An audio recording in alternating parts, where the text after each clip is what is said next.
Hello friends, तो आज के लेक्चर में हम पढ़ेंगे एक्सरसाइज 4.3 के कुछ इंपॉर्टेंट क्वेश्चन के बारे में। इससे पिछले लेक्चर में हमने बात की थी कि किस तरह से हमारे पास नेचर ऑफ फ्रूट्स होते हैं। हमने वहाँ पे 3 कंडीशंस यूज़ की थी। तो चलिए उससे रिलेटेड कुछ क्वेश्चंस हम कर लेते हैं। तो आज का हमारे पास फर्स्ट पार्ट है जिसमें हमारे पास स्टेटमेंट गिवन है 2x² - 3x + 5 = 0। तो कैसे करेंगे सिंपलीफाई इसको? सिंपली इसको क्या करेंगे, हम कंपेयर करेंगे किसके साथ, जनरल इक्वेशन के साथ, ax² + bx + c = 0। इसके साथ इसको कंपेयर करो फर्स्ट इक्वेशन को। तो हमारे पास देखो a की वैल्यू कितनी आएगी 2, b की वैल्यू हमारे पास आएगी -3 और c की वैल्यू हमारे पास आएगी 5। a, b और c तीनों वैल्यूज़ को हमने निकाल लिया। अब इसके बाद क्या करेंगे, हम यहाँ पे निकाल लेंगे b² - 4ac। b² - 4ac कैसे निकाल लेंगे? b कितना है हमारे पास 3 का स्क्वायर -4a कितना है हमारे पास 2 और साथ में c कितना है 5। चलिए इसको ओपन करते हैं। b² यानी कि 3 का स्क्वायर कितना होता है 9 -5 चौके 20 और 20 दूनी 40 और 9 में से 40 गया हमारे पास आ जाएगा -31। तो इसका मतलब क्या है, हमारे पास b² - 4ac की वैल्यू कितनी आई -31। और यहाँ से आप क्या अंदाज़ा लगा सकते हैं कि वैल्यू -31 है?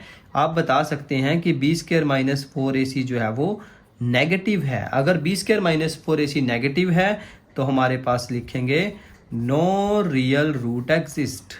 नो रियल रूट एग्जिस्ट कि हमारे पास इस इक्वेशन के रियल रूट्स जो है वो एग्जिस्ट नहीं करते, क्योंकि b² - 4ac जो है वो नेगेटिव है। नेगेटिव होने की वजह से क्या है, इसमें रूट एग्जिस्ट नहीं करते। अगर किसी को ये चीज़ नहीं पता है कि एग्जिस्ट करते हैं नहीं करते हैं तो आप मेरी पिछली वाली वीडियो देख सकते हैं जाके, ठीक है। इसका जो पहले वाला पार्ट है उसको जाके देखें तो उसमें आपको आसानी से चीज़ सारी पता लग जाएगी।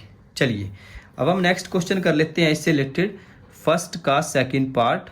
फर्स्ट के सेकेंड पार्ट में हमारे पास देखो इक्वेशन की स्टेटमेंट क्या है, 3x² - 4√3x + 4 = 0।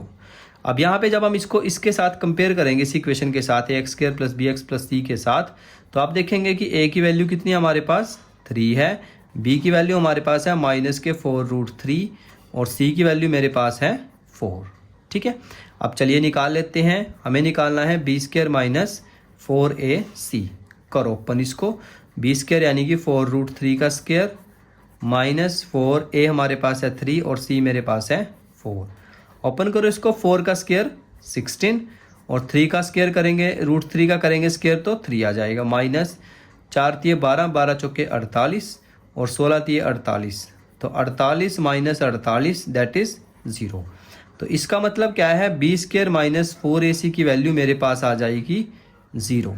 ठीक है, अगर b² - 4ac की वैल्यू 0 आती है तो आप क्या लिखते हैं, रूट्स आर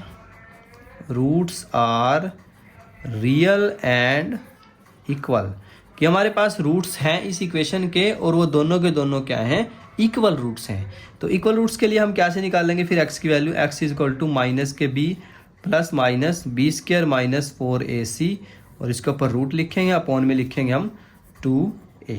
चलिए सारी वैल्यूज़ को पुट कर देते हैं।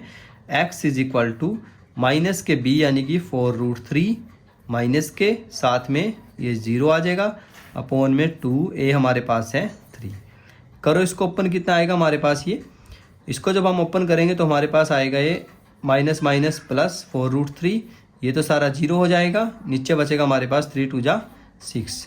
तो यहाँ पे इसको कैंसिल करो, 2 दूनी 4, 2 × 6 यानी कि 2√3/3। तो ये हमारे पास फाइनल आंसर आ जाएगा। आप चाहें तो इससे आगे इसको कर सकते हैं। इससे आगे आप कैसे करेंगे, इसको 2√3 लिखेंगे और इस 3 को क्या लिख सकते हैं आप, √3 का स्क्वायर। तो एक पावर इससे कैंसिल हो जाएगी तो आपके पास फाइनल आंसर आ जाएगा 2/√3। तो x की दोनों वैल्यूज़ हमारे पास सेम आएंगी, इक्वल आएंगे रूट दोनों इस केस में। ठीक है, इससे रिलेटेड ही हमारे पास एक लास्ट पार्ट है इसी का, उसको भी कर लेते हैं। फर्स्ट का थर्ड पार्ट। फर्स्ट के थर्ड पार्ट में हमारे पास इक्वेशन है 2x² - 6x + 3 = 0। चलो इसको भी स्टार्ट कर लेते हैं। तो इस केस में हमारे पास a की वैल्यू कितनी है 2, b की वैल्यू हमारे पास है -6 और c की वैल्यू हमारे पास है 3। ठीक है, अब इसके बाद हम निकाल लेते हैं b² - 4ac। b² यानी कि -6 का स्क्वायर -4, ए हमारे पास है 2 और सी हमारे पास है 3। ओपन करो इसको, 6 का स्क्वायर 36, 4 दूनी 8 और 8 दिए 24, और 36 में से 24 गए तो कितने बचेंगे 12। तो इस केस में हमारे पास जो रूट्स हैं वो रियल बनेंगे, ठीक है, रूट्स हमारे रियल बनेंगे और डिस्टिंक्ट बनेंगे, ठीक है, रियल और डिस्टिंक्ट रूट्स दोनों हमारे पास आ जाएंगे। अब रूट्स को कैसे निकाल लेंगे, एक्स का फॉर्मूला लगाएंगे दोबारा से, माइनस के b plus minus b square minus 4ac का रूट अपॉन में 2a। चलिए सारी वैल्यूज़ को पुट कर लेते हैं, माइनस का 6 प्लस माइनस ये हमारे पास है √12 अपॉन में 2a कितना है हमारे पास 2।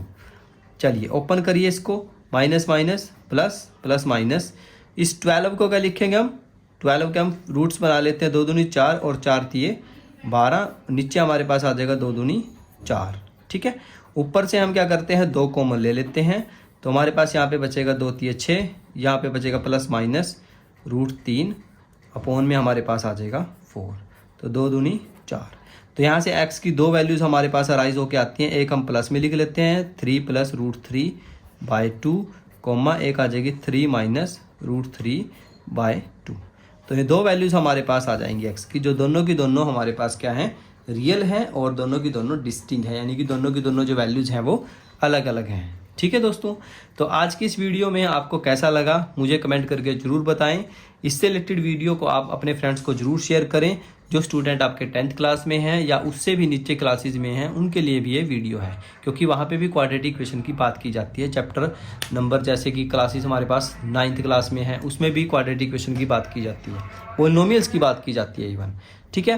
तो इसका स्क्रीनशॉट आप लीजिए, इसको फोटो स्टेट वगैरह कराइए और अपने नोट्स वगैरह बनाते रहिए। तो पढ़ाई करते रहिए। All the very best.